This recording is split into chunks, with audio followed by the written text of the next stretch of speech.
I have two questions. One is for Zorica, Kuburić, and the other one is, for Petar Rakišić.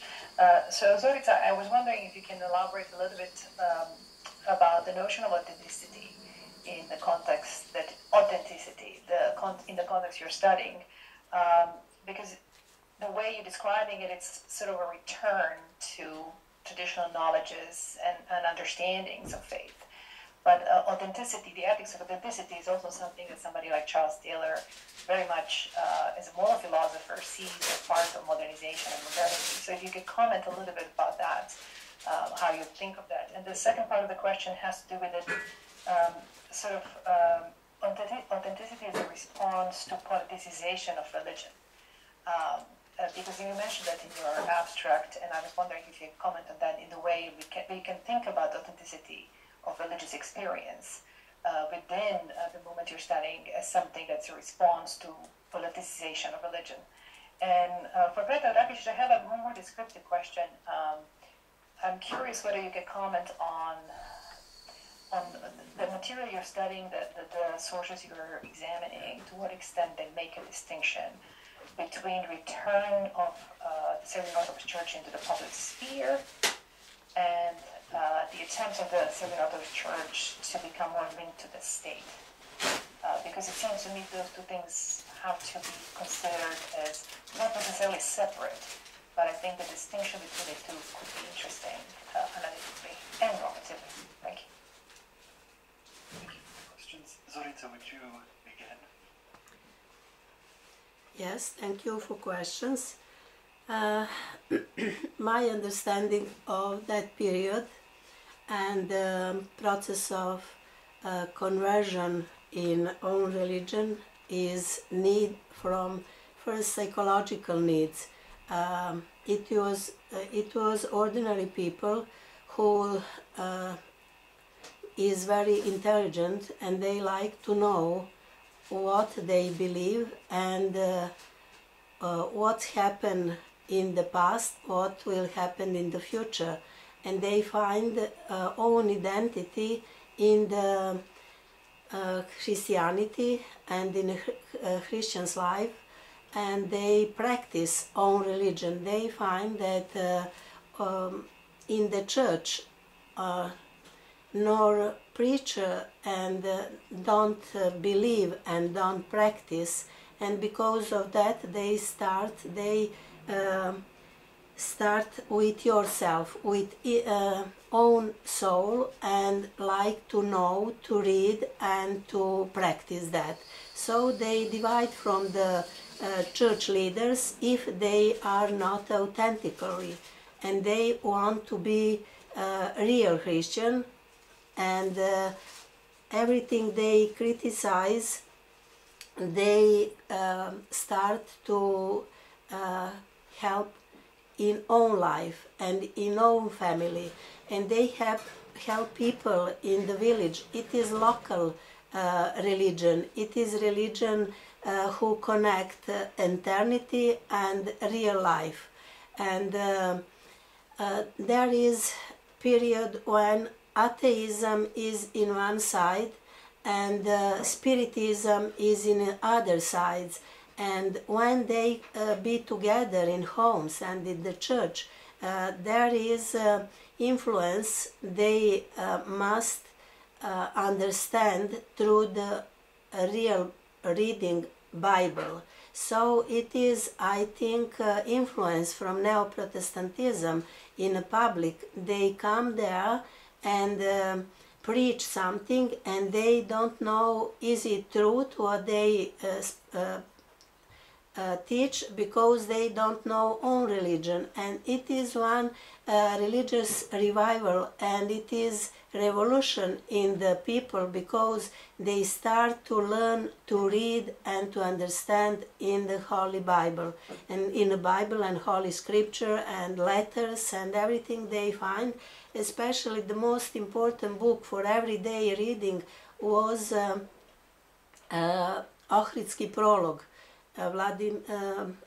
Bishop Velimirović was very influenced, and they connect with them and they help them to be authentically, because church reject them and also educated people reject them, but they decide to be, because of conversion, because of personal accept religion, because of that I talk about authentically. It is not because of some privilege in the society. They were minority in own church, and they have a mission, inner mission. They like to help people to rejoice in religion, to sing, to be together, and to know what is with life, not only now, but in the future. And Bishop Nikolaj do his PhD dissertation about the resurrection of Christ and how it helped church to grow. And he understands that Christocentric religion has a power, not power of a position to be in the top of the church, but to be inner in own life, to be Christian with power of love. And his ecumenical starting with other churches, it is just with understanding and loving. He corresponds with Tagora. He understands Eastern religion also as Western, and he is not somebody who rejects but accept. And this is feeling of acceptance from God and from people and from own spiritual leader, and because of that I think it is Godworhsiper movement is authentic religious movement, not political and not sociological in a way of institution, just in a personal and psychological level of religiosity. It's that. If you... Thank you. Well, in the mid-80s, two parallel processes took place in Serbia. The first one was, as I mentioned, the normalization, the reconciliation between church and the state, and the second one was this slight revival, I would say slight revival of religiosity in Serbia, in particular among young people in Serbia. And this second process, this revival of religiosity, as suggested by these surveys which I have mentioned in my presentation, was, in my opinion, triggered by two things. First, by this reconciliation of church between church and state, and second, I think it was a part of new counterculture of young people in Serbia who sought another role models, other idols for their generation instead of Marx, Engels, or communist leaders. So it was both a new counterculture, a very superficial one, and the second one, it was also a reflection of this new climate between church and the state in Serbia. Nevertheless, it would be tempting to compare these processes with what was happening in other republics. For example, so this revival of religiosity was not typical only for Serbs at that time. I remember the Eucharistic Congress. I don't know how to translate it into English. Eucharistic Congress in Marija Bistrica. Eucharistic Congress in Marija Bistrica in 1984, which was attended, as far as I know, by about 400 pilgrims, mostly Croats, Catholic Croats. So it was typical also for other ethnic groups in Yugoslavia. However, in my paper and in my presentation, I did not include also this topic, and maybe it would be tempting to broaden the scope of this research, but not for this time.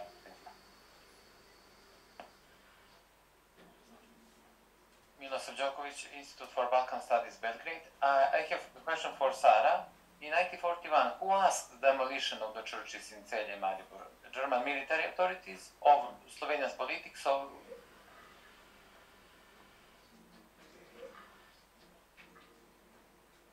Yes, actually the Nazi Reich know exactly where those identifiers, how to tell, are, and they had precisely well-mapped map to erase those things. So it was really ruled by Berlin. Yeah, I don't know why actually, maybe Bojan knows. In Ljubljana there were the Italians, and this is a very big difference. I don't know, but it's a good question.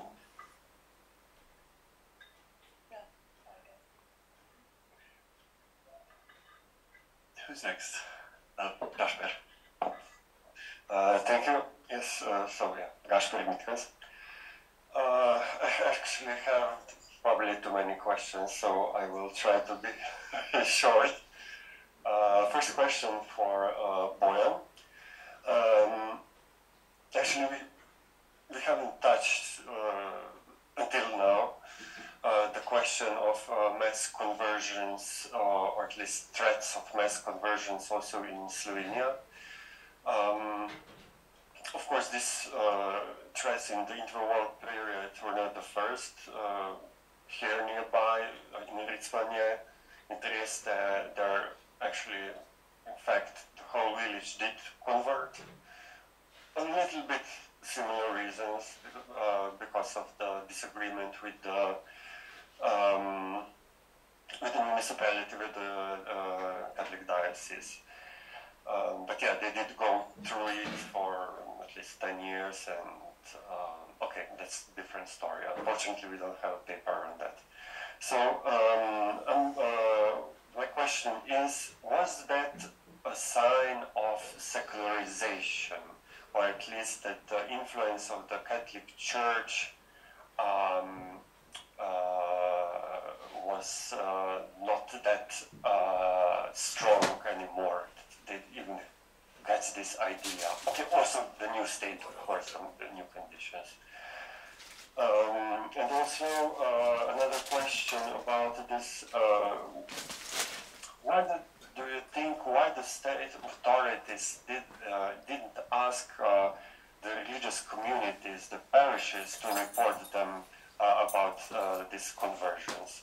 Why only, as you said, why they only demanded that individuals report that they disaffiliated, that they left one of the churches, which is kind of also interesting liminal phase. So before they converted, also if they convert, mostly they converted to another religious community. For Sara, I should also add that this is really very indicative that in Maribor, in fact, the largest Orthodox church was built in Drava Bennett, so that's the Slovenian part of Yugoslavia, and it goes very well with this, as supposedly Hitler said, let's make the city German again. I guess let's make the city Yugoslav with this. And also, it is also the place. Yes, as you said, that one was still one of the main squares in Maribor. So, at least it is. Yes, it is actually more. Yeah, a comment. And the question for Zorica. I apologize, I really don't know much about Godworhsipers, Bogomolci. Could you maybe tell a little bit, you did touch this, but that there were some tensions between the Serbian Orthodox Church and this movement. But I'm thinking, as I understand, it didn't go precisely because of the Bishop Velimirović that far as it is, for example, with in Romania with old calendarists or Inocantists and so on. Unfortunately, the James is not here, but okay, thank you. Okay, so we're running close to the end of time, so I'll ask each of you to keep your responses to 60 seconds. Okay, thank you. Gaspar, maybe you repeat your first question. If I understand, if there's massive conversions affect to the atheism or sign of secularization, I don't think so. I don't think so because there is a lot of other signs to this. And the second question is, yes, maybe I didn't say right. These reports of conversions, they were sent to state authority because Drauska Banovina was some of the state authority and didn't send to the local authorities.